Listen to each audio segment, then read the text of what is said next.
দর্শক আমরা সবজির বাজারের খবর জানবো। নরসিংদী থেকে যুক্ত হচ্ছেন সহকর্মী সঞ্জিত সাহা। সঞ্জিত,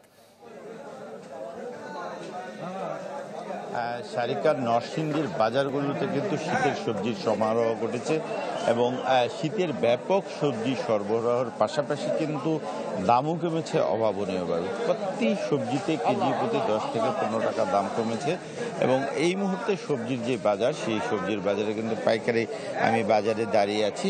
এখানে কিন্তু সকাল থেকেই কিন্তু কাকডাকা ভোর থেকে কিন্তু ক্রেতা বিক্রেতা যারা রয়েছে তারা কিন্তু পাইকারি বাজার থেকে সবজি কেনা বেচা করছে।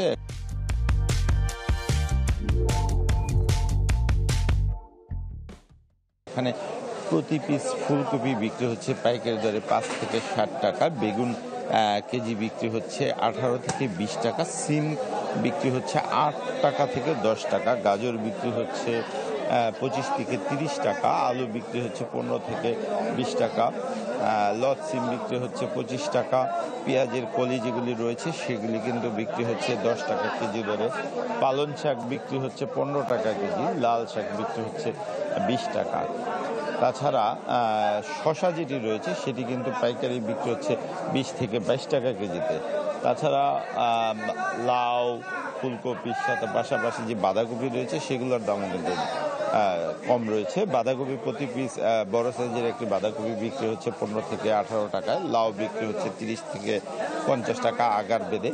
তো এক কথায় যদি বলতে চাই যে সবজির যেই বাজার, সেই বাজারে কিন্তু ব্যাপক সবজি সমারোহ রয়েছে এবং প্রচুর সবজির সরবরাহ রয়েছে, যার কারণে কিন্তু সবজির দামটা কম রয়েছে। বিক্রেতারা যে বিষয়টি বলছে যে এই মুহূর্তে সবজির প্রচুর সরবরাহের কারণে দামটা কম পাচ্ছে মানুষজন।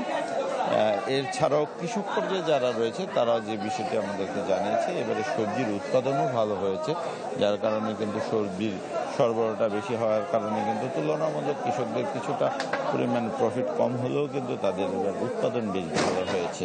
তো নরসিংদী থেকে এই ছিল সবজির বাজারের সর্বশেষ অবস্থা। সারিকা।